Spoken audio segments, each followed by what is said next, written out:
Hello, everybody. Hi, everybody. Yeah. Yay. Yes, we are live. So good. So good.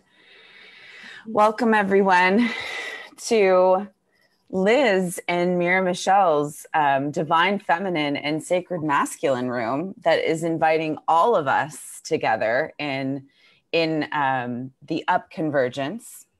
And really looking forward to this hour and 20 minutes, I believe. Is that right, Liz? That we have with Connie and Andrew.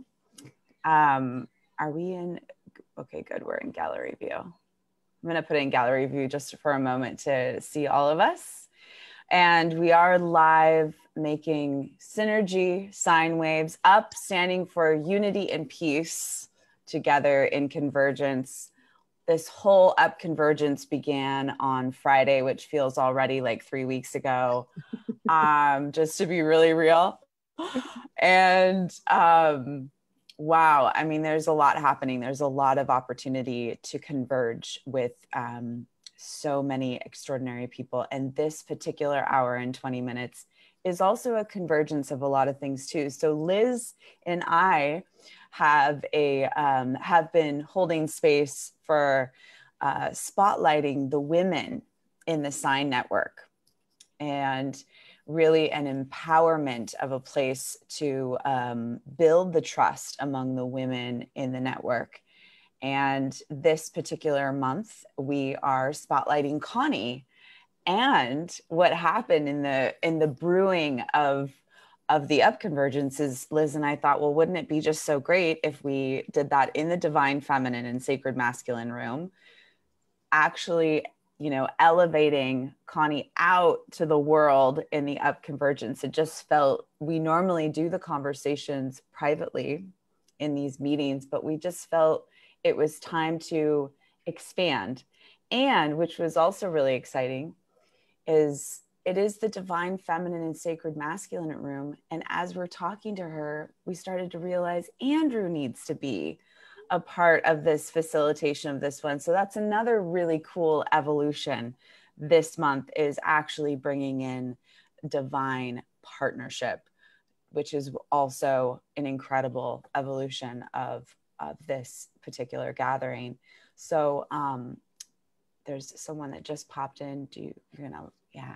And this is an interactive experience. So if any of you are out there going, oh, I want to be in that Zoom room, you can join us in the Divine Feminine and Sacred Masculine room. There's information on the Peace Weekend page. We'd love for you to be in the room with us. Yay, welcome. What else can I say? Connie and Andrew, wow, they are a powerful couple. I have had the pleasure of really, I still feel like I'm getting to know them, but I'm really moved by how much they do, how much they stand for and embody. That is so the essence of why we're doing the UP Convergence is, they stand for the trust frequency. I mean, isn't that just powerful? Don't we need a lot of trust as we're swimming through this experience this week, right? The trust frequency. They've both written books together. They travel all over the world and all over the country.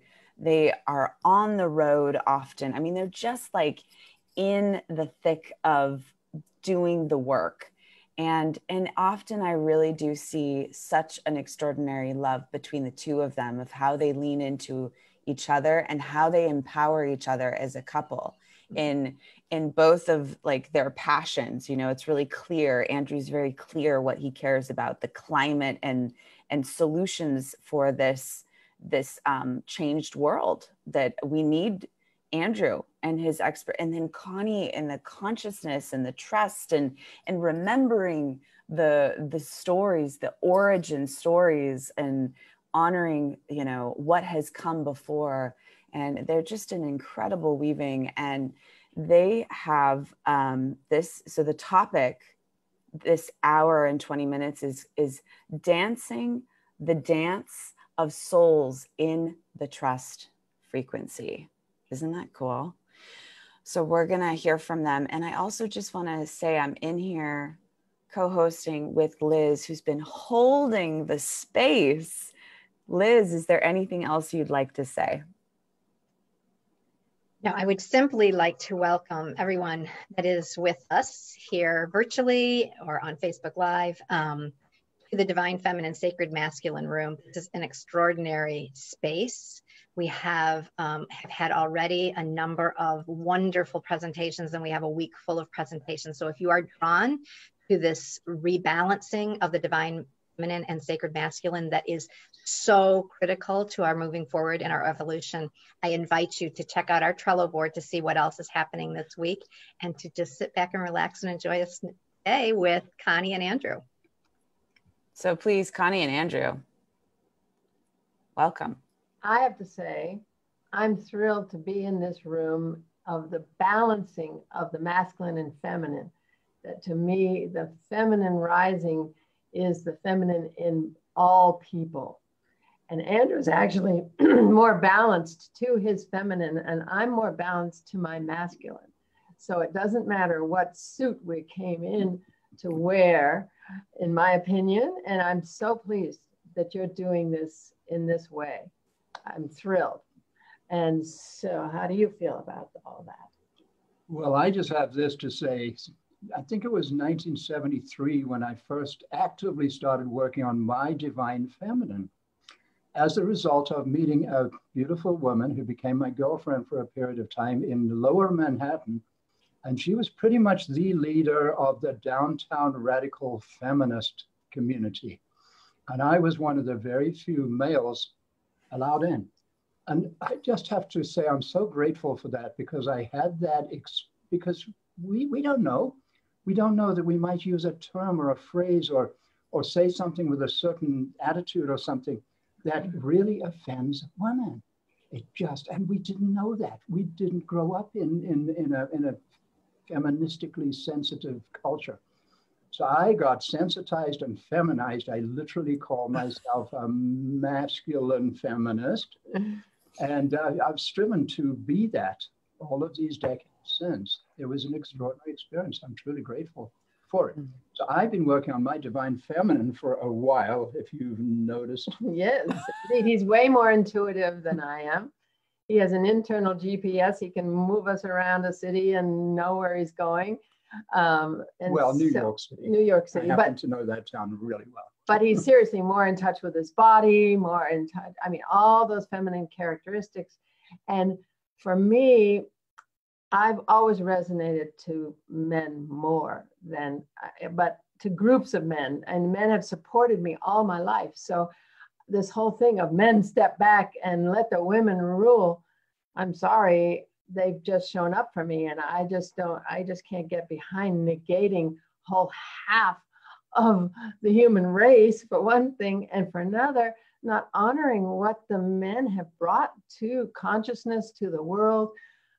So that's my story, is that I have a tremendous resonance to the tenderness of the male heart.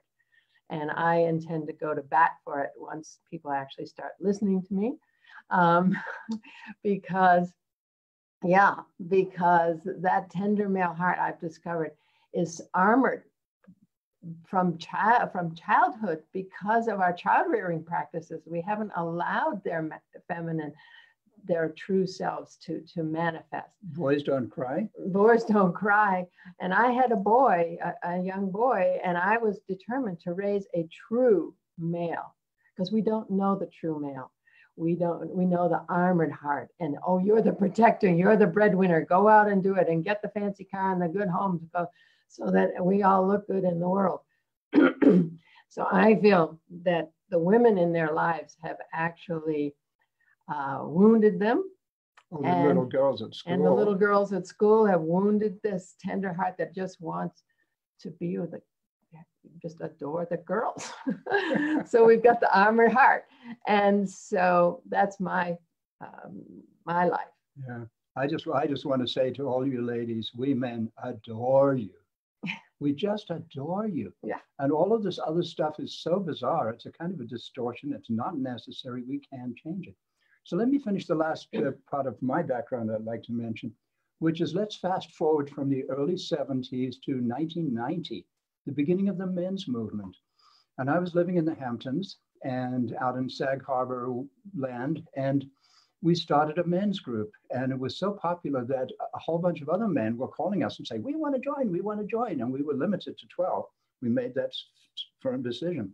So I ended up forming a second group and being in these two men's groups all throughout the 90s. So having done this women's work and been very much a part of that and reading people like Rian Eisler, you know, the feminist archaeologist, and really, and I'm a cameraman. So every so often I'd get a call and hi, this is Gloria Steinem's assistant, and we'd like you to come over to this house and film a conversation we're having. And I'd go over there and I'd look around and say, I am the only man in the room, but I'm behind the camera.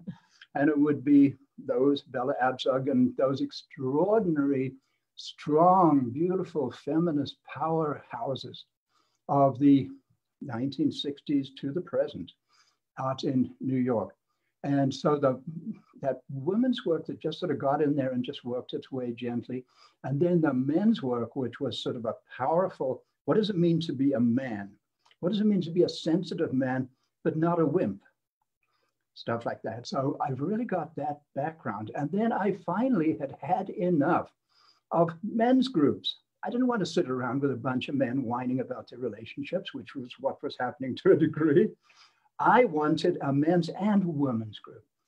I envisioned, we haven't done this yet, I envisioned, say, a group limited to 12, but 6 females, 6 males, to really, and not couples. I mean, not to exclude couples, but it's not a couples group. It's not one of those sort of encounter group things. It's much more, what does it mean to be a man in a world where women are so powerful, because women are so powerful. I spent 35 years in an Iranian Sufi group, and I got to see, like the Jewish culture, in the Middle Eastern culture, guess who is in charge? The woman behind the scenes telling the guy, go out and do this, do that, don't come back without that. It's quite extraordinary. It's very different from the distorted way we see women being treated in Islam, for example. There's a huge amount of abuse due to, I don't know, but it was really interesting to be in this Persian, ancient, it's the oldest culture on the planet. And I learned so much from that as well, and that's enough. And he invited me to his men's group. I did want to say that. One time to speak to his men's group, speak to that tender heart. And they started crying. You know, the men, when you actually acknowledge that tender heart, they're like, oh my God, someone sees me.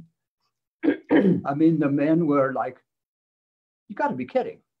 I said, nope, I'm leaving the Hamptons. And before I leave, I'm going to share something with you. And her name's Connie. And she came to this meeting in Sag Harbor just one time. But I bet nobody's forgotten that. Yeah. So to realize that a woman doesn't have to be angry at men, that a woman can be compassionate. And just as Connie is such an advocate for the male heart, for the wounded male heart, I don't know anybody else who understands it as well as she does. So I think this sort of helps to qualify us for this work we're doing around the dance of souls. So we've got this man and this woman, and you would say, oh, they've done their work. It's easy. They got through most of it in their previous relationships, and they've figured all that stuff out, and now they can just be happy. Ha ha. So yeah, we're happy. On the other hand, there's always stuff. It's amazing. The onion has so many layers. It keeps going, peel, peel, peel, down, down, down, in, into this place that we didn't know was there, because it's so deep. It's firstly, it's back to early childhood. And secondly, it's generations deep. So we don't know what that is, because it's in the unconscious, the subconscious. And that's, to me, is the essence of the trust frequency work, is that our most fundamental assumptions came to us unconsciously. And here we are at this age, behaving in bizarre ways. So yeah. Yeah. Darling. Yes, yes. So this dance of souls is, like he said, intergenerational. And I've been on this dance, and we've both been in our prior marriages. We thought, and that was the good thing, that we worked through so much of it in our prior marriages. We came into this one pretty clean of a lot of our core issues, but we still had more to do, and we're in our 70s. So we just want to let people know it is a lifelong process. Don't get discouraged of coming into self-love. So what we're going to do a little slide show, share a screen with a PowerPoint, because this is a whole construct on the nature of the universe. Our trust frequency, 10 assumptions for a new paradigm, brings in a completely new paradigm. And so we're going to walk through that. And within that paradigm is this relationship piece that takes our understanding of our relationships to another level. And so we're not going to go into that now in this introductory part. We will go into it more deeply in our PowerPoint, but we also have a course online where one can go into it really deeply on your own.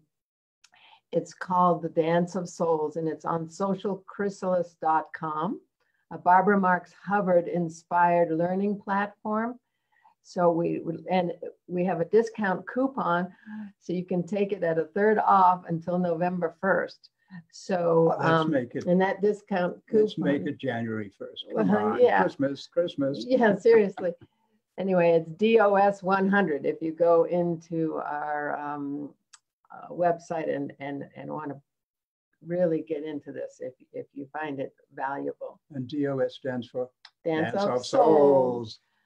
So let's keep going here and share our screen and just jump into it. I just wanted to say one more thing very quickly, and that's, hi, Myrna. It's good to see you. Yeah. Yeah. So let's see. We're going to share our screen, and let's see. Share screen. This one. Share. Yep. Oh. Oh. There it is. How's that? Can you see it? Yes, Everybody? definitely. A little bit that way, Okay. just so you fill the screen. Okay. There you go. Good. So here we are, the dance of souls in the trust frequency. You can all move around a bit. Wiggle your butts a little bit, shake your tails. On your chairs. Yep. But this dance is a deep dance. It's not an actual physical dance. It's a deep soul dance. And so we've written a book called The Trust Frequency, 10 Assumptions for a New Paradigm. And we're going to be bringing some of those assumptions into this talk today, not all 10, and we're not going to walk through the assumptions. So we suggest you get our book and study the 10 assumptions if you really want to shift frequencies and understand what causes our vibratory level and thereby our reality. But meanwhile, we're going to address the ones that apply to this dance of souls. And if you don't want to or can't afford to get the book, there is a whole there are many alternatives, such as what? YouTube videos, and just go to our website. Just Google the trust frequency. You'll find a lot, I believe. Yeah, and right? go to our website. And there is a YouTube channel. Yeah, and somebody's holding up the book. Is that true? Yeah. So, anywho, it's these 10 assumptions are an indigenous cosmology. You see the Cocopelli there. Indigenous cosmology and quantum science synthesis. There it is. There's Myrna loves the book. And it's a synthesis of the two. It's both and something new, this construct on the nature of the universe that takes us beyond duality, beyond right and wrong. So it's a big leap in where we have to get to the higher frequencies. and the new reality that we're expecting to, that we're giving birth to now on planet Earth. And I would like to say a word about that little E equals MC squared current version or ancient version. I'm not sure everybody knows that symbol on the left. Instead of the E, we've got Kokopelli, who is, I was searching for a symbol that would really represent the indigenous wisdom of the native people or the natural peoples or the uncivilized peoples of the world who didn't have it washed out of them. Equals in perfect balance MC squared to represent all of science, all of Western science, all of physics and chemistry and mathematics and so on. Kokopelli equals MC squared. They're equally important, and yet the Kokopelli side has been suppressed and not forgotten, but almost forgotten. So we're bringing that back into balance is our idea here. And it works for me. I trust it works for you. Yeah, now that modern physics, the new physics, Jude Currivan, Nassim Haramein, and Marshall Lefferts, and all those folks are now proving what the indigenous peoples have known for millennia. And also IONS, the Institute of Noetic Sciences. And people like so David Bohm, who brought in Leroy Little there and stuff like that. Yeah. So here we go. The Dance of Souls, the relationship revolution with the R in parentheses because it's an evolution. We're moving from victim to beloved. It's a big shift. And we're going to take you through the process to get moved from victim to beloved. And it's about changing assumptions about the nature of the universe. And that's the foundational work we have to do right now, because those assumptions drive our behaviors, our attitudes, and everything else. So we're just wondering how open you are to change.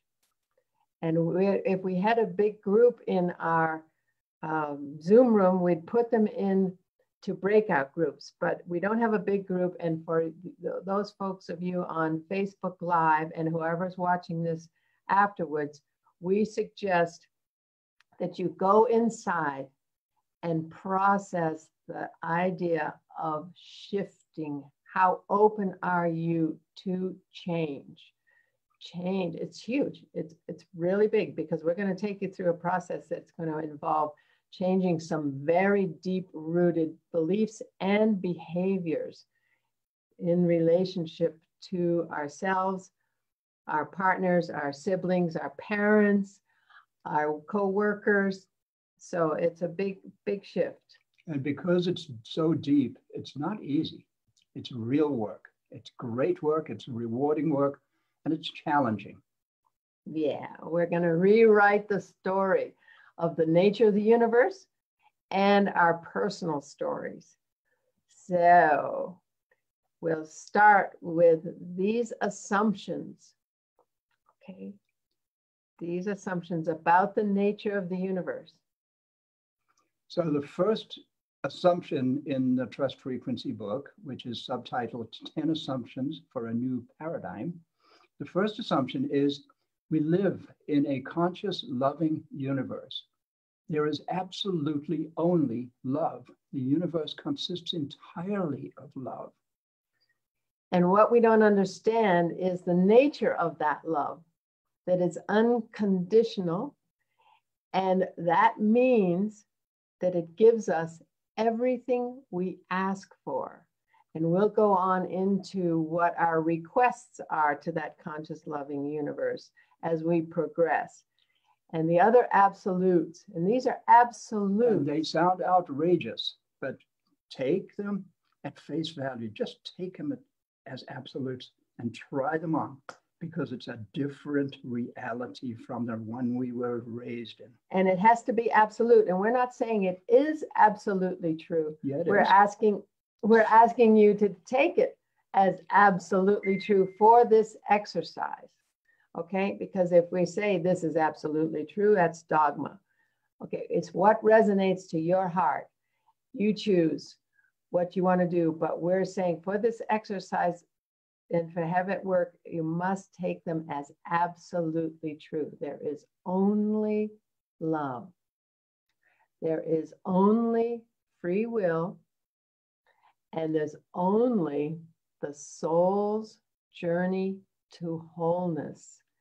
And that journey to wholeness is contained here in our definition of humanity. And this is what we believe humanity to be: a collection of divine, autonomous, sovereign beings who chose, there's the free will part, to incarnate on earth, to learn and grow on the soul's journey to wholeness with a gift and a purpose. So that's a big deal. That's foundational. That's absolute in this construct and in this process.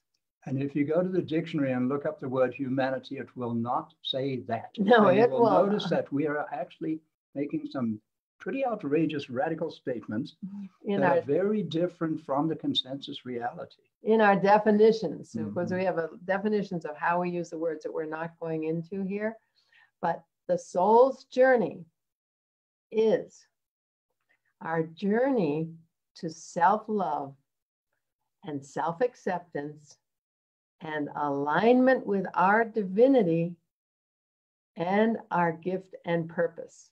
Okay, so that's the journey we came on this planet to do. We gave permission to the loving universe to take us on this journey. This is very important. So that choice was our overarching act of free will that gave permission to the people in our lives, the circumstances in our lives, to take us on this journey. This is foundational. And what we come to realize is that circumstance loves us more than we do, because we didn't realize, we forgot that we told the loving universe, hey, I'm going to planet Earth to go on this journey, and you get to take me there. So circumstance loves us more than we do. And there are those of us who believe that we are victims of circumstance. And we're going to turn this one around, and we're going to show how we are actually beneficiaries of circumstance. This is pure Connie. Connie said to me when we first met, circumstance loves us more than we love ourselves. I'm like, what? I love it. It's absolutely, it's radically, it's just, it changes everything. We think we want to go one place, and circumstance says, oh, excuse me, you're going someplace else. You're going to be this, you know, you promised you're going to bring this gift to the party and you're not doing it. So here's a splane and stick upside the head. Here's a circumstance to take you there. So the next point we want to make is actually the third assumption. The third assumption. Right. Here we get into what are our requests to this conscious, loving universe. And that is our consciousness. We create reality with the power of our consciousness. So what does that mean?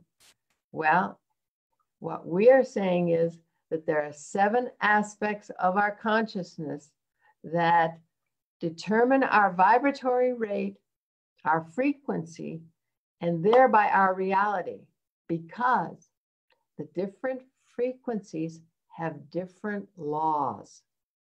This is a big deal. And not everybody's saying that. But as we shift our vibration, we are subject to different laws. And we can do that individually. And we contribute to the collective, raising the collective frequency so that we get up and out of this reality we've created on planet Earth that's crumbling. But what has to happen is we have to get up into a higher frequency individually and collectively, where the laws are expanded and there's more beauty, balance, joy, and abundance than we can fathom. That's a whole other subject. So I'm just promising you, Jesus showed us with the loaves and the fishes. He was a way shower. Those 40 bushel baskets of leftovers after he fed the multitudes. Okay, this is real. He's showing us what's real. In a higher frequency, we get over scarcity thinking. That's a whole nother subject. I've got a whole story on that for another time. Another time, but with the trust frequency. If you know your science just a little bit, I think you'll know that 96% of the detectable universe, we don't know what it is or where it is. We call it dark energy and dark matter. Think of it, 96% of the universe, we can't find it. We can see its effects, but we can't find it. Right. That's a big story. I believe that Jesus reached up into that realm and was able to do that miracle, which is actually the natural state of things once we're in the trust frequency. And I know Native Americans who can do that, have a never-ending pot of soup. So we just got to get there. We've got to do this work to get there. That's the big deal, because the earth is moving into this higher frequency. And meanwhile, we have 7 A's of our consciousness that create our vibratory level. And I'm going to say them in one sentence. Here they are on the board. Let me say first, these are 7 attributes of the consciousness we as humans experience. And in the English language, they all each begin with a letter A. Like awareness. If you go to the dictionary, look up consciousness, it says awareness, the first A. Okay, here we go. We're going to move right through this. With expanded awareness and accurate assumptions, we choose our attitude, consciously direct our attention, align with our highest inner promptings, take committed action, which is the kicker, to act in this, according to this understanding, take committed action and allow the loving universe to manifest beyond our wildest dreams, because we can't even fathom what's in that frequency. That's why we don't tell the universe what we want, because the universe wants more for us than we can fathom. But that's another subject, because we're going to move on to what is going on. Do not, no. What? Yeah, you're in now. Oh, okay. This dance of souls process is the scary job our soul self is longing for, and our ego self is desperately afraid of. I promise you, our ego self has served us all this time and has created us and made us successful and look happy and all that stuff. Okay. And so we have to honor it and say, okay, ego self, we're going to go for the soul self stuff, because it's time now. It's time on the planet. It's time in our lives to become the gift we promised to bring to the party. And it is scary. In fact, it's terrifying. It's terrifying. We're going to be revealed for our true, real selves. And some of us actually insecure about that. We're like, oh, I can't let the real me come out. And it's a dance, I'll tell you. It's the job we came here to do, personally and collectively. So that's really important, because there's no shame, no blame. It's the job we came here to do. We are the consciousness of unconditional love coming to understand itself. So we have a job to do, to process this shadow, to walk into our light, to own this stuff and get in there in our subconscious and get it out. And we're actually doing this for all of creation, because we got into these meat suits and into this scarcity thinking and into this lower vibration of fear and separation for a reason. And we're doing a great job of processing it and helping the consciousness of unconditional love. And some people may call it God, many other names for it, but we are co-creating with it. We're learning and growing, and it is growing with us. So it's so important that we do this and work. what is it that is growing? The conscious, loving The universe. conscious, loving universe. We are literally part of the evolutionary process, each one of us, of the entire universe. It sounds outrageous, entire but it's universe. absolutely true. Absolutely That's true. not dogma, it's and, true. And ask It's science. Jude Currivan. Yeah. She's proving it. And the Simharamine, they're proving it. Yeah. Science is proving it. So transmuting the fear. See, we're doing this for all of creation, transmuting the energies of fear, separation, and the illusion of scarcity for all of creation. So that's our job. And that's the frequency the earth has been in. So it's nobody's fault. So there's no shame, no blame, no we, no they, no none of that. It's okay.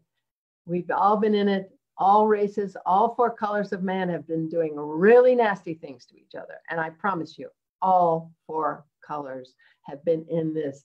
It's not one race over another or one person over another. I promise you. And that's something that needs to be dealt with on another subject. So let's begin. You ready? Yes, and we're ready. How much time do we have now? Because it's 10:07. So we have until 11 o'clock, right? So we have another hour. Or 10. Yeah. 10:50. So yeah, we're good. We've got some good time. Good time. Yay. Because this is fun. What This is so fun. This is so fun. Thank you so much for this. This is really fun. What a treat. Yeah. So, and I always keep saying so, and I don't want to keep doing that. Say it in Spanish. Saying hello. No, that's No, French. that's French. That's French. Entonces. Entonces. Okay. So you train yourself not to start your sentences with so by saying it in Spanish because it sounds so silly and so much fun. Entonces. Entonces. Proceed, darling. Each soul will create the conditions needed to become whole. Remember, we chose to come on earth on this journey, and we are in charge. Our soul is in charge. So our soul will create the conditions needed to become whole. This is a big deal. Okay, our lives, and I don't want to say okay either. I don't want to say so or okay. I don't know. So let's see if I can start a sentence without them. Our lives are our movie. We are the director, the script writer, and lead actor. Others show up with scripts we have written. Now that's bizarre, but it's true. Have you ever said something to someone and you're like, why did I say that? I just really upset them and they're never going to speak to me again. And I don't even know why I said it. Because their soul asked for it. Their soul, they wrote the script. They wrote that. They wrote that script. And then they're really upset with you and they're never going to speak to you again because of the victim perpetrator paradigm that we're going to move out of in this process. So it's a big deal. We choose our parents and magnetize the behavior we need to take on the wounds we need to create our stories. It's complex, it's deep. So I hope you understand what we're saying here. Can you imagine the tapestry being woven just on this planet by 7.5 billion individuals, each writing the one and only script for them? Yeah. It's complex. Okay, so it explains the term sacred wound. Sacred wound. Right. Right. Wound. Beautiful. Yeah, beautiful. Thank you. Thank you. And anybody that wants to chime in and with a little something or other, please do. And we'll have a Q&A hopefully afterwards. But if you want to chime in, that was beautiful. Thank you. Because, and here's an example. Oh, dear. Okay. Here's an example. Two twin girls are in the crib, right? And they wake up, they sleep together in the crib, and their mother, and they wake up and they're like, Mom, we're awake. And Mom's in the shower. She doesn't make it to come in to say, oh, hi, sweeties. Yeah, wonderful. And when she finally gets there, one of them has taken on the wound of Mom doesn't love me. She didn't show up when I woke up. and I have a wet diaper and she doesn't care, etc. The other one couldn't care less. But that one took on that wound for life. Mom doesn't love me. I'm not okay. Okay, this is the shadow piece. That one came to learn to love. I'm not okay. And then that one brings in people and experiences through the lifetime to show that little girl who grows into this woman that she's not okay, because she needs to see those parts of herself she does not love yet. That's the whole purpose of us being on the planet, to come to love that part of ourselves that we think is not okay. And we'll go into that more deeply. That was a perfect example right there. I forgot to switch off my phone. So my brother called. I'm bad. You're bad. I must be so bad. You must be bad. You'll never forget. You must be stupid. Okay, so these are some of our dances. Okay, so he might feel bad, and then he projects onto me. And I got to put on my mask. And he puts on his mask, and he goes after me to make me feel like I've made him feel stupid, when he feels stupid because he left his phone on. I mean, it's complex, kids. I promise you, it's wild. It helps to have a sense of humor. It really does. Yeah, but I'll tell you, when you're in the middle of it, yeah, the sense of humor goes away. And the triggers triggered, and we go down into the mud, and we just have to say, stop. And I'll tell you, we'll tell our story a little bit. But here, we embark on the heroine's journey. Okay, we get that wound, and we embark on this journey. And to midlife, that midlife crisis, and to midlife where we actually are tired of it all, and we actually break through and say, the hell with it, I'm going to be me. But anyway, we'll go on. But that, you know, the whole heroine's journey through, it's an archetype.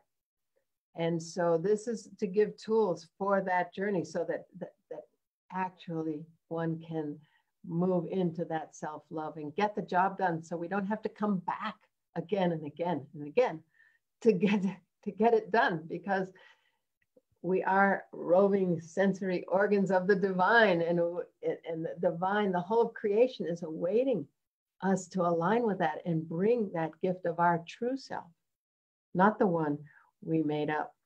So here, we get the wounds, we take on self-doubt, we're the victim, we hide it under a mask, and then mirrors appear to show us what's under the mask. What's under there? Hello, hello, hello. What's under that mask? And we defend ourselves with behaviors. So we have certain defense mechanisms that we use to not have to go beneath that mask, not have to acknowledge that we have self-doubt. So here we go. Self-doubt equals core issues. Okay, so here, it's really cool to name it as a core issue. That happened for us decades ago. So we had a thing right before we saw a friend came to visit, and we told her about it. And she said, sounds like core issues to me. Okay, once we identify it as a core issue, and we can even write it down, if we're really in this process, we write down our core issues and we say, okay, and we self-identify, because we don't want someone else identifying our core issues. You know, saying, oh, that's your core issue. We don't. Why don't you work on that? Yeah, don't tell me about my core issues. Right. Sacred wound, right? Yeah. So if we are going into conscious process, we identify core issues, or together we identify core issues, and with our children, with our parents, with our co-workers. We're not talking just love relationships at all. Even with ourselves. Even with ourselves. Okay, what are my core issues? And then we start seeing the mirrors. Oh, okay, thank you very much. That's the process of coming to thank those mirrors instead of blaming them. So it's quite a flip. We'll get into the big flip pretty soon. So we dance the dance of souls with parents, siblings, coworkers, partners, whoever it is, the person in the grocery line that does something rude to us, that steps in front of us. Oh, yeah, someone's always stepping in front of me. You're wearing a mask? Yeah, someone's always stepping in front of me because I don't matter. So that person had to step in front of you to show you what you feel. It's not about them. That's not how rude they are. About yourself. Yeah, it's not about how rude they are for stepping in front of you. It's about, oh, thank you. You just made me feel less than. You just, so lady in the grocery line. So it's not about, I thought it was intimate relationships, but it's really anywhere, anytime. All relationships with the universe. The universe is going to show up and do it. A dog running in front of us and tripping us. Oh, yeah. Yeah, that dog, he knows I'm not worth anything, so he's going to walk in front of me and trip me up. No, it's funny, but it's not funny. It's so serious. It's so deep. And it's very funny. The universe has a sense of humor, and we are pretty silly when we really look from that perspective. Yeah, but this is life and death. I know. This isn't funny. This is life and death. The ego is like, so sorry, but I'm not going there, and you're bad and wrong, and get out of my life right now. So anyway, so here we get into repeated behaviors and triggers that show us what's hidden in our subconscious. It's like a mirror. See, this mirror here in our face shows us that we have a mirror back here. We can see now what's in our subconscious because we can't see it. It's buried so deep. So we need these mirrors to show us. And ultimately we become thankful. So each of our abusers. Our abusers. I mean, and that's where it goes to that depth, ultimately, because there's only love. It goes to that depth of abuse. So that's huge. We're not going to take it there, but I want to tell you, that's where it goes ultimately. And there are people on this planet who get that. They're abusers from their childhood, the whole way. They get it, that it actually contributed to who they are today and their gift they're bringing to the planet today because of that abuse. It's a very big deal. If we can take it from this higher perspective of the trust frequency. Yeah. And if you're in victim consciousness, that's incredibly difficult. Yeah, and it's beyond good and evil, beyond right and wrong, this trust frequency, this only love, absolutely only love.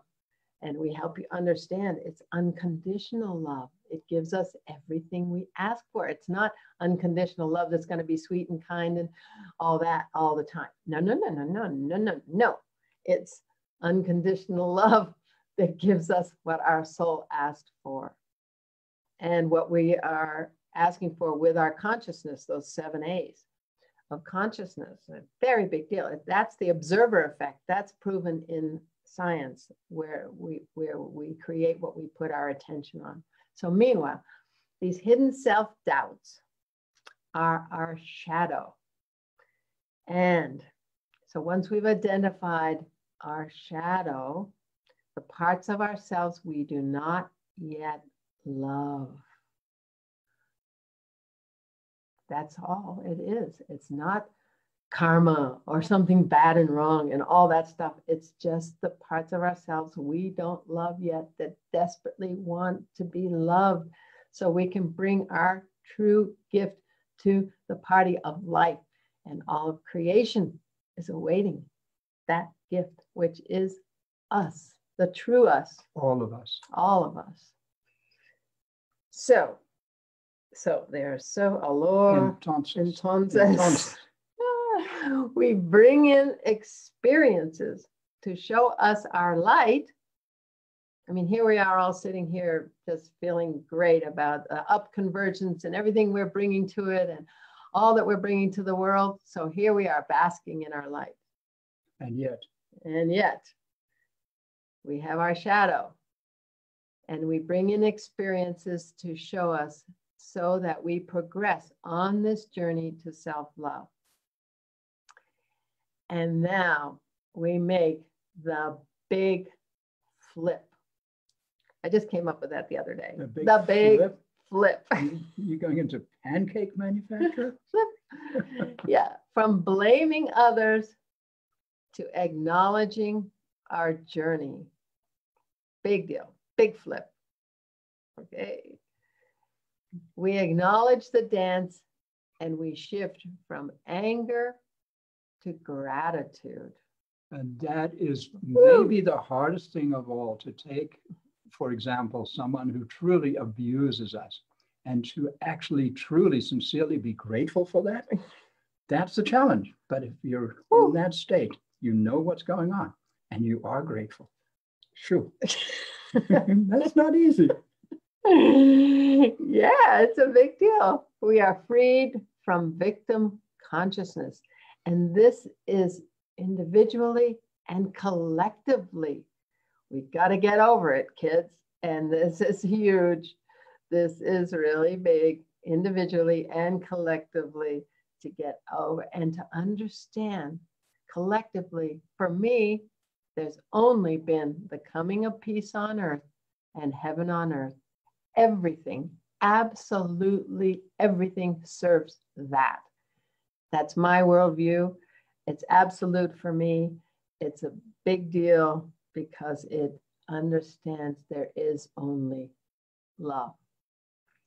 And it's just what you get to when you let go of doubt and you get there. It's a huge leap. So we'll carry on. So did you say so? I said so again. Darn it. Okay, change your assumptions and the world changes with you. Because once we change our assumptions and we come into self-love and acknowledging it, we don't need anybody to show us the parts of ourselves we don't love yet, because we're there saying, oh yeah, hi, I love you. And so everything changes in our lives instantaneously.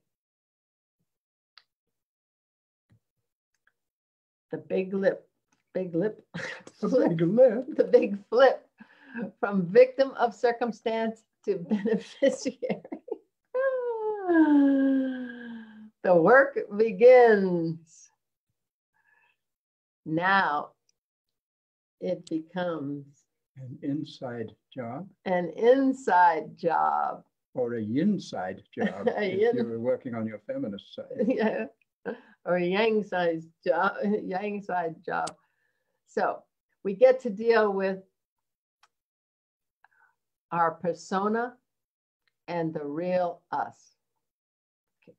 This is what we've got to address, because the persona has served us, and what the world and all of creation wants is the real us.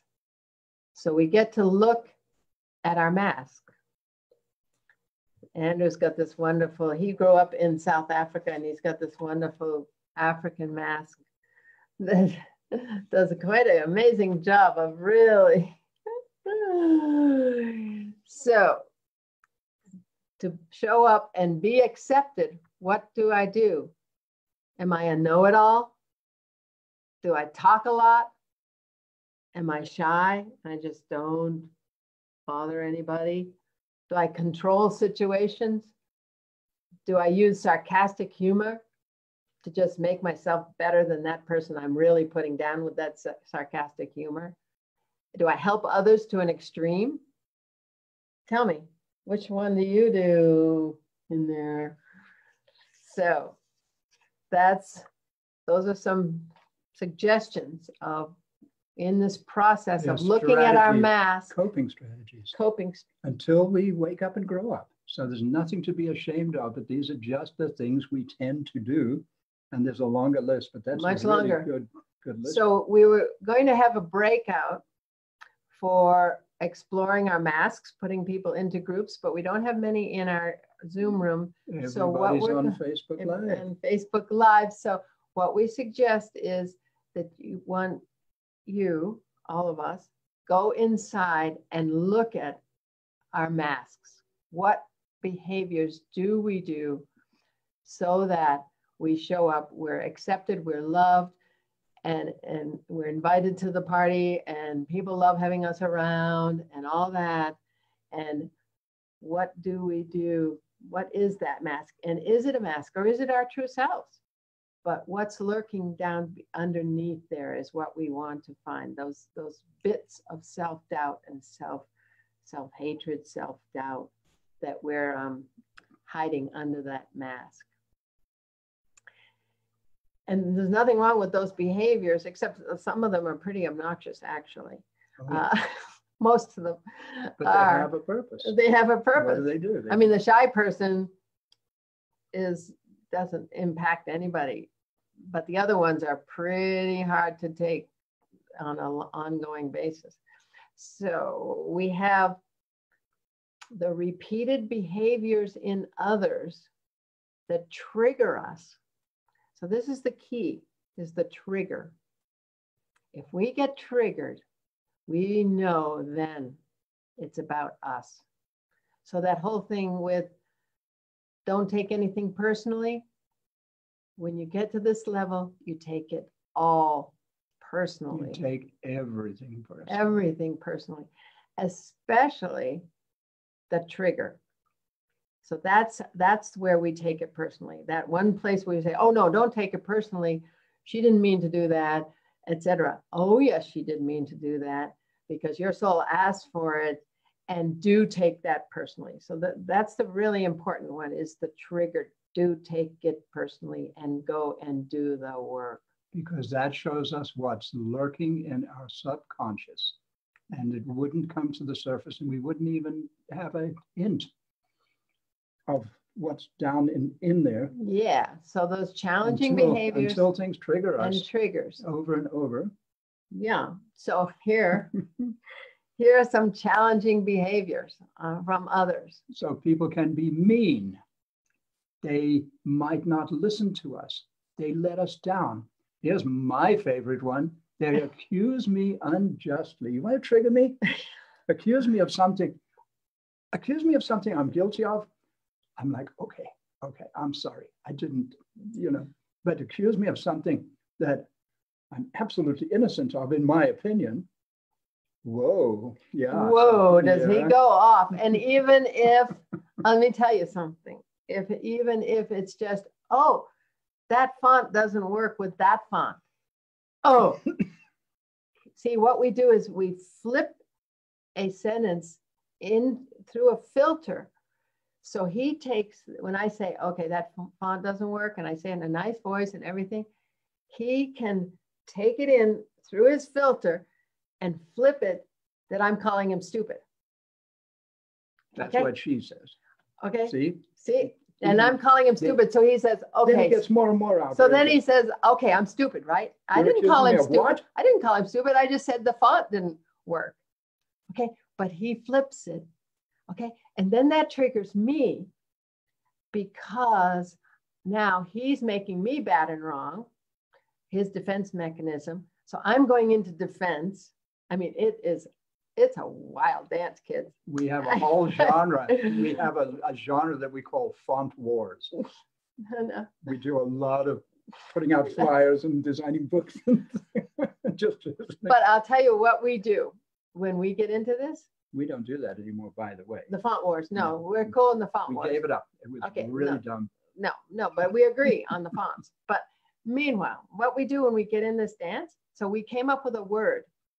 Oh. Okay, we would say once we're band? Shall I go get a box of them? Once we're in this thing, it's really impossible to get out, because he's doing this, I'm doing that, and we're spiraling down. There's no way out. The best thing to do is just back off, let it simmer down. So we came up with a word, goldfish. Okay, we came up with the word. And So when we get into it, and somebody's you know going to say goldfish, goldfish. those goldfish you buy in the supermarket, there's a box of them, these little goldfish. We keep them in the van. And you don't even have to say, she tosses it over to me. No, I said, okay, goldfish. And I handed him the box. And what happened? He chucked it in the back of the van. The hell with the goldfish. Let's keep at it, because he'd get so into it. Okay, it's actually kind of fun when you become consciously neurotic. So you've got this whole thing going on. And if you can actually play that game in a conscious, intelligent, loving way, perhaps you can sort of make it a game, make it fun, and and both of you end up looking and say, good heavens, we didn't even know we had that to deal with. Yeah, right? And I want to say the consciously neurotic, I learned that term in the 80s. And I so desperately wanted my husband at the time to become consciously neurotic so we could have it on the table. Okay, it's on the table. There's Dad going into his thing. We never got there.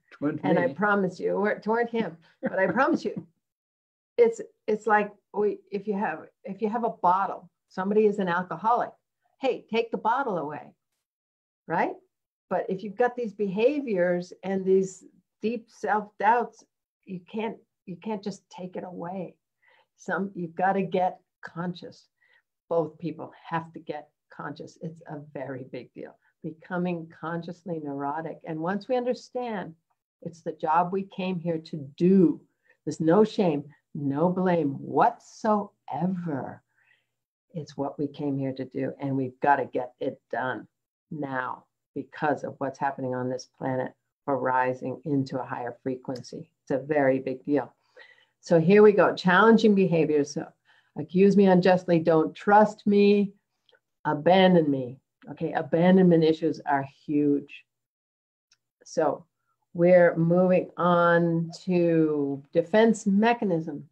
And I just wanted to say that conscious neurosis is very much a very integral part, as I see it, of the dance of souls, of the work that we do together as a couple or in whatever relationship it is.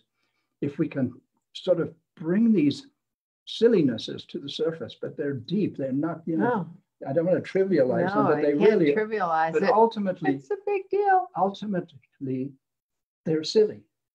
They're just ultimately one can look at it, but at the time, I mean, you've got to admit, I know, not even close to being silly when you're in there. I wouldn't admit that.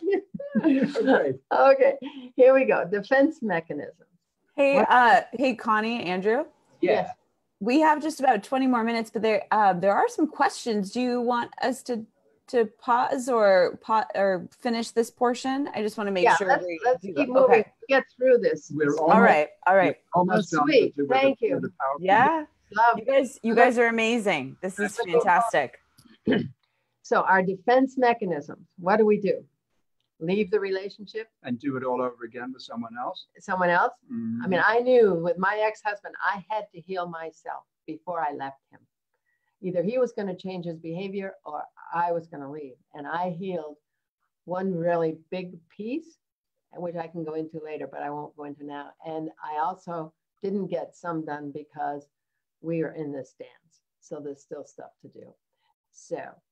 And we're in our 70s, as I said, and we're still working it. So next lifetime. And we have a friend who's 83 and she's still working it and she's been conscious all her life. So here we go. Not all her life. I mean, we're all works in progress, right? So we leave the relationship. We become passive aggressive. Okay, we just subtly make them bad and wrong. We get depressed. We drink alcohol, take drugs, annihilate the other. That's very common. Just cut them to shreds. Put them down, cut them to shreds, and let them slink off into their self-doubt. Because it's a dance.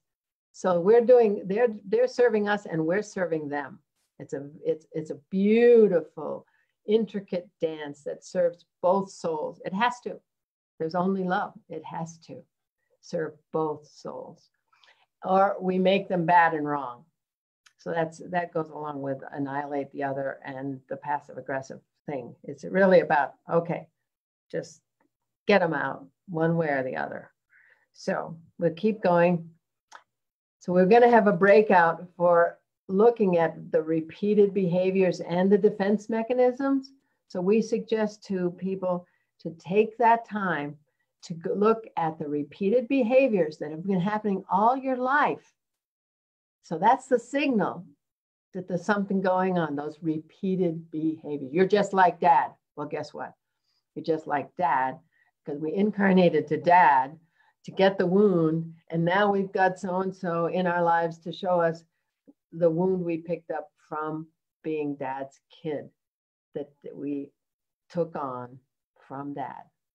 It wasn't dad, it was us taking it on. And now here's just like dad to show us. It's a very big deal. And so looking at our repeated behaviors and our defense mechanisms, that's huge. So these are two really big jobs to do. And we guide you through this in our course.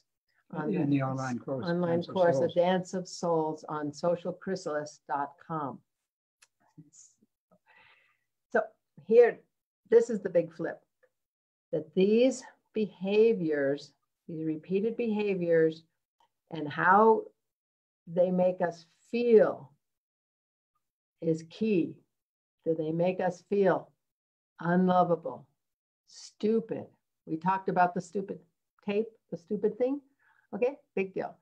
Ugly, worthless, weak, guilty, unworthy. Okay, these you make me feel stupid. Okay, guess what?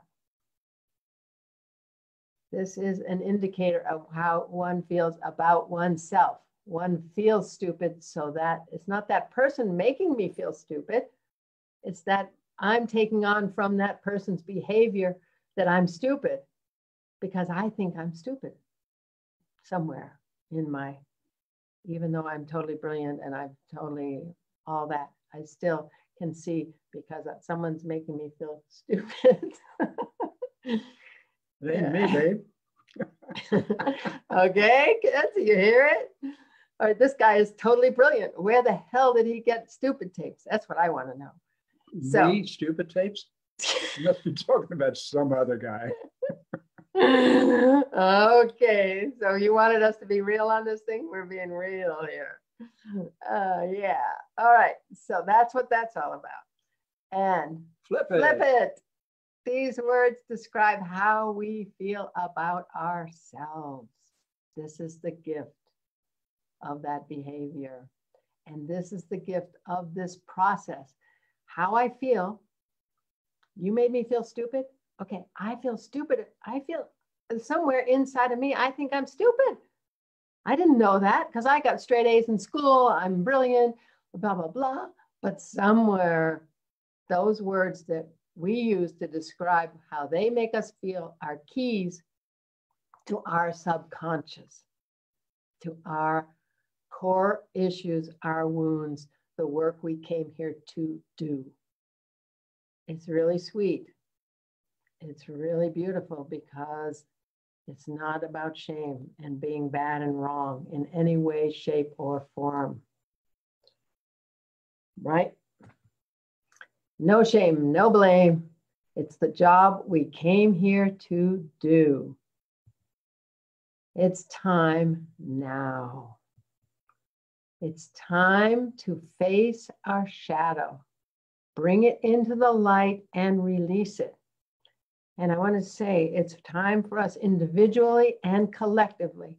And I want to say that every race on this planet, all colors of man, need to face their shadow and bring it into the light. Because we can't get there with the shadow unprocessed to get into that higher frequency. It shifts, it keeps our vibration down, and we've got work to do because the earth is transitioning into higher frequencies. We must do our work to keep up with her. Okay, this is key, and it's personal choice. We don't have to do it. She can go on into her high vibration, but we're not going with her. If we're not in that frequency, we're going to stay with the other earth or something. I don't know what's going on. By she, do you mean Gaia? Yeah, she's in the higher frequency, and we have the choice to stay with her or not. And maybe she's going to split into two, and the people who choose not to do the work get to carry on with war and scarcity and all the shadows work, okay, which is fine. That's free will, that's choice. But those of us who choose to do the work get to go into and stay with her into this higher frequency. It's physics. It's not judgment. It's not judgment day. It's physics, pure, unadulterated physics, frequency and vibration. No judgment, no shame, no blame. Shall we go to the questions? In a minute. Change your assumptions and the world changes with you. That's the takeaway. It's huge. The beginning. We're done and we'll Is it stop the end? sharing. No, it's not the end. It's the beginning. It's the beginning. How do we get? Hey, folks, it's the beginning. So we're going to stop share. Here we are. Here we are. Hello. Hello, everybody. So what do you think of that journey? So anybody can come on and... Yeah, let's unmute anyone that's here. That's magnificent. Anna, would you like to unmute if you're listening? Like. So anyway, we've got a few minutes. Right? Yep, we don't have a lot of time. I have a really big question, but I think I'm going to put it out there, but then there are so many things I could touch on here as well, but everything you say, like, I totally get it. I'm totally with you. Here's my really big question. So if all of this is true, what you've said, and this is exactly what needs to happen, we have so my focus in my work is on the social impact space, particularly on the empowerment of women and girls, right? And so we know that women and children around the world, many are living in situations of oppression.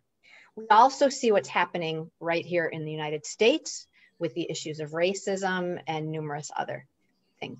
So I would love to pose to you the question, if we are going to move the needle on many of these social challenges that have been with us for such a long time, and we seem to only be kind of moving very slowly in any progress on them, what do you propose needs to happen?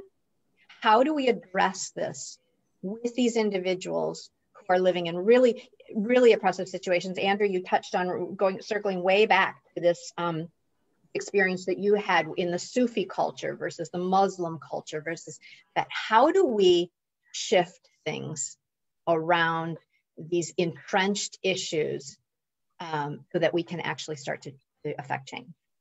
Well, that is a huge question, as you said. I think I know how to do it individually. Mm-hmm. In other words, that's really the mission or the essence of our work, of the Trust Frequency book and the Dance of Souls. But how on earth do you get a sufficient number of individuals to engage in this process to upgrade their vibratory level to become a higher kind of human being by changing their assumptions? Because I think if we go, Liz, to the essence of this, the cause of this, the core of this, it's to do with people's worldview, their belief systems, our fundamental assumptions, most of which came to us when we were little kids, and then were reinforced and reinforced and reinforced by school and church and mosque and whatever it might have been that puts us in our current frame of mind. So how do we, really the question is, how do we reframe our minds? How do we change our minds? And the way we do that is we change our assumptions. And how do we get enough people to do that? And that is, I do not honestly have an answer. I don't have a simple answer to that. I do. I know you do. Lay it on me. I've been waiting. Come on, darling. Straighten us out. Yeah. Well, no, you answered. He gave a foundational answer. Mm-hmm. But from my perspective, there's only love.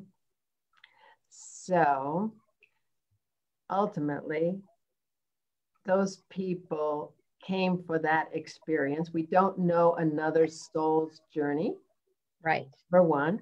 Number two, the observer effect of keeping our attention on the high road up and out, shift in consciousness. And that's one reason we have the Evolve Up room and this Up Convergence, to give voice to those people, the scientists, those people who get it, who are bringing in that emergent information and how to apply it to our systems. And these systems are breaking down, these systems that have led to this poverty. I mean, it's absurd. The whole thing is absurd, what we've created, but it is and it isn't, because it was responding to lower frequency. The earth was in a lower frequency. So that's why all races, no matter what the cosmology, belief systems, religion, look what we did with Jesus and the Christianity. I mean, Christianity is horrific in the name of this amazing man who brought this, showing us this way of being, these miracles that are our way of being. I mean, everything he did was to show us what can be in the higher frequency, but the earth was in a lower frequency. So everybody has been part of it. And in this construct, those souls came for that. And so it doesn't make it okay, because we have to move through it and out of it into this higher frequency, but to keep our attention, because of the observer effect and our effect on the collective, we got to get up, up to higher consciousness. That's what I've always said. The only way out is up. Yep. And here's where Up Convergence. So do you have something to say, Myrna? I look like you're interested. No, come on. Look at you there. You look beautiful. We'll catch up with you later, Myrna. Myrna is presenting in the Up Convergence. Oh, wonderful. Yeah, Evolve Up room. So, and Liz, was that a reasonable response to your question? Yes, I mean, I think that is the big question, isn't it? And I agree. I don't think that we have a clear answer yet, but we have a sense of where we're headed and what needs to happen. It's just, how do we actually implement it? How do we actually? What Connie said is, it's really critical. We all, without exception, come here with a gift and a purpose, and not all of us succeed in, not all of us know that, firstly, and secondly, not all of us manifest that in our lives. And as she says, we cannot know the journey or the path of another soul. Exactly. So if we take this as absolutely true. Yeah. Okay. The work that we're doing is the recognition that we need to do the healing work first, particularly healing the trauma and the wound, before we can focus on the empowerment or the sharing of your gifts and the reason you're here. And so there's, one thing has to happen first. And one that's who raises our individual vibratory state affects the entire evolving universe. And that's all I can do, is go in here and raise my frequency to the maximum best of my ability, and to trust and then I become perhaps an influence on others. I meet somebody and they get a good vibe from me. Yeah. That changes their day. Yes. And that contributes to the collective. And then we're on that spiral, because it takes the action. We have to do it. See, that's the job. We have to do it, to bring it through the physical, through free will. That's the experiment. Okay, are these humans going to get there? And we've been moving really fast. Look at all the horrific stuff we've done. And we've gotten to this place. And now the pandemic is helping us go inside. It's helping the systems to collapse. Thank God. They never served us. They never served the human heart, the human spirit. We didn't come here to work to survive. I promise you. Our time is not money. I promise you. I gave it up 30 years ago. I said, I'm not telling the universe that my time is worth this little bit of money, when my time is priceless. Yeah. So the whole time and money, all these systems we've put in place, gotta go and move into trusting. And John and Sommer with the sign network and all this stuff that's going on right now, this trust, putting it into action and amplifying everybody and bringing everybody together in this amazing emergent thing. That's it. That's what it's Was about. there a question on the Facebook? There aren't questions, but there's definitely comments. I think Katrin, who's also a sign member, said, "I love your course." So there are some people that have done your courses. Rita Marsh from Davina Kent, she's, loving up on this conversation. Hey, Rita. And I also want you to know, in light of the trust of what we're doing together, there are over 67 shares through the Sign Network. So I want to say too, the Sign Network is really built on trust, on trusted sharing. And so from the hearts of many in the Sign Network I just want to bring a wave of gratitude to both of you, Connie and Andrew. I was chatting with Liz a little bits earlier. I'm like, wow, I feel like I am really witnessing two humans, well, together. Wow. And just your mastery. Like, I feel your mastery. And I'm so grateful to experience this. And then also, in light of what you're talking about the universe, it's like, wow, what an incredible mirror that I get to witness and know that's in myself. Like, that's what I also am hearing here is, and for anyone that's listening, wow, what an opportunity to really consciously be aware of how we relate with everything as this dance of souls. That it's so clear. I'm just really moved by this experience. And I wanted to tell you that Becky, who actually led us in our last month, we do a monthly women's synergy group, and Becky, who's one of the very important beacons helping this whole week move forward. She led us through this creation of a book about, what we're expecting through the UP Convergence. And I just want you to know, my word on my book is trust. Woo! And since I've had it, that I can say more about it, but I've put so many notes from this conversation in my little book of trust as I'm moving forward through this week. So I just really am so grateful for your work. And I also want you to know, I tagged live your course information so people can go and check out at the Social Chrysalis platform, that course. It's up there live as well. And I know we're kind of at the top of the hour. Time flies by with you guys. It does. And I just want to say, one of the things I just want to point out that you've talked about is, you have been so gracious in sharing both of your gifts with us, the purpose you're here for and the gifts, and sharing them with us. Yet be very authentic in saying that you're still doing the shadow work. And I think that's so important to know, that we don't have to wait until we think we've figured it all out to share ourselves and our gift. We can do that right now and to begin it. And that's what I think, that's what the UP Convergence is showing. That's what Sign does. It shows us that we all have something to share, and we highlight that for you and with you. So thank you. I can wrap it up in 4 words: trust the loving universe. If one can really do that, it changes everything.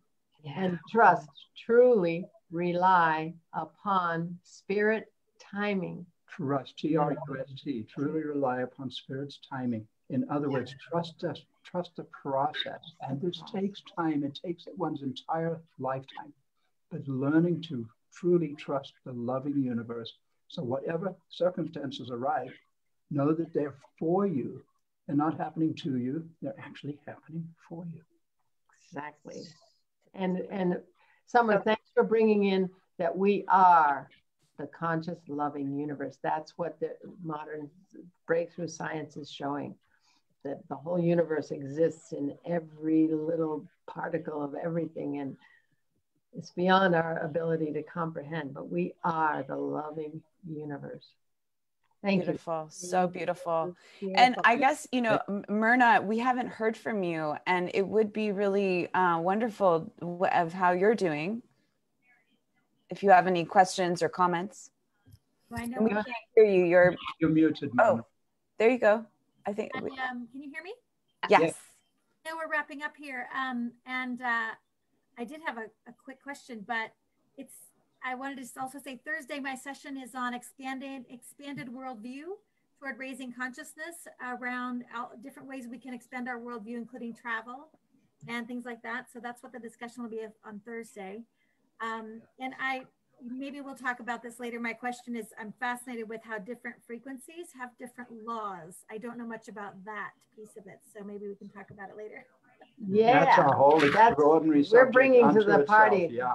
Nobody's saying that. We're saying that. And nobody's saying it's a conscious, loving universe either. So we're bringing something to the party. Oh, by the way, we're about to release an ebook of that title, The Conscious Loving Universe. A guide. That's coming up shortly. But yeah, we'll talk about that. And if we had time, I'd give you a Henry David Thoreau quote that I got from that. Do we have a minute? Wait a minute. We've got the open session is happening in 3 minutes. So you've got. Here's Henry David Thoreau. Henry David Thoreau will close. I learned this by my experiment. When one walks confidently in the direction of his dreams, he will pass a certain boundary. He will let go of certain things, and the laws that apply to him will be expanded, and new laws will be made in his favor, and he will live with the license of a higher order of being. Okay, that was the kingpin that said to me, the laws are different. Thanks, Henry. We speak at the Thoreau Society regularly to bring the mystical Thoreau. He was a major player in the evolution of consciousness and a mystic. So thank you, everybody. Thank you. Such a treat. So much fun. So good. So good. Bless you all. Thank you for being a part of this UP Convergence. We need trust in the UP Convergence. So thank you so much, Connie and Andrew, and in the world. And I just want to say too, for those that may not know what open space is, this is such an incredible space to practice exactly what Connie and Andrew are bringing into this space that, is a open conversation to engage with wherever you're called to go. And there's many different conversations that coalesce. So the open space, there is one every day leading up to Friday. And it's the only period of time where 25 plus Zoom rooms are closed down, pause, so we can all come together and converge and be a part of what do we need to really harness this and to co-create peace on earth by 2030. What is it? So I hope that you come to that, and there is a open space Zoom room that you can join. It starts in just a minute, and I know you can come as you please, in and out whenever. So onward to peace on/with earth. Love that. Onward and upward. Love it. Upward, love all. Higher consciousness.